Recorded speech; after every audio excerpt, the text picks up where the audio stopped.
Barman versus Trinamool বিধায়ক সুমন কাঞ্জিলাল। তোলা নেওয়ার অভিযোগ, পাল্টা অভিযোগে সরগরম আলিপুরদুয়ারের রাজনীতি। শাসক বিরোধী দুই বিধায়কের কাজিয়ায় তপ্ত আলিপুরদুয়ার।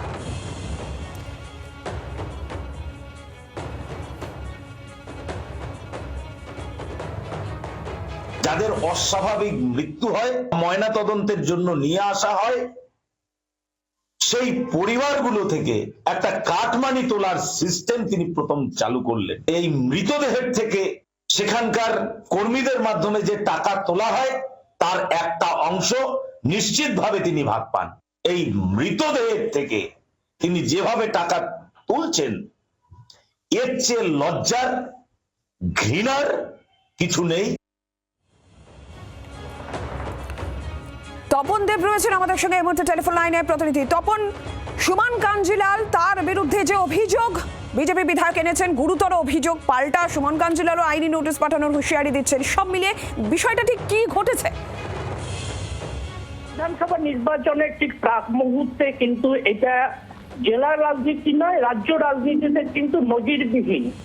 এমন ভাবে দুটি একই জেলার দুই বিধায়ক, এক সময় একই ঘর করে আসা বিধায়কের বিরুদ্ধে যখন দল ছেড়ে অন্য দলের দিকে সুমন কাঞ্জিলাল ঝুঁকে গেছে, ঠিক সেই মুহূর্তে ফালাকাটার বিধায়ক এবং রাজ্য বিজেপির পদাধিকারী তার মুখ দিয়ে কিন্তু ভয়ানক ভাবে একটা অভিযোগ উঠেছে, যা নাকি গোটা জেলার রাজনীতিতে কিন্তু সরগরম হয়ে উঠেছে।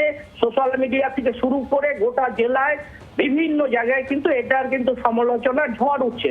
এদিকেও যেমন ঠিক একদিক দিয়ে যেমন বিজেপি এইভাবে আক্রমণ করছে, ঠিক অন্যদিকে কিন্তু সুমন কাঞ্জিলালও কিন্তু পাল্টা বলেছেন দীপক বর্মনের বিরুদ্ধে। একেবারে তিনি যে তার চরিত্র হননের নিয়ে এবং চরিত্র নিয়েও কিন্তু তিনি প্রশ্ন তুলেছেন যে দীপক বর্মনের জন্য বিজেপিতে বহু মহিলা দলে আসতে চায় না, দলীয় কার্যালয়ে আসতে চায় না, এই ধরনের অভিযোগও কিন্তু সুমন কাঞ্জিলাল অভিযোগ। আলিপুরদুয়ার জুড়ে এই মুহূর্তে জোর তরজা রাজনৈতিক মহলে। সুমন কাঞ্জিলালের বক্তব্য আমরা শুনবো। এই মৃত্যুর মতন ঘটনা নিয়েও আপনি ভোটের আগে রাজনীতি করছেন না?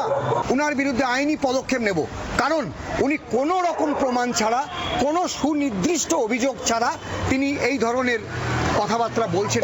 মন গড়া কথা বলবেন আপনার মতন একটা চরিত্রহীন মানুষ।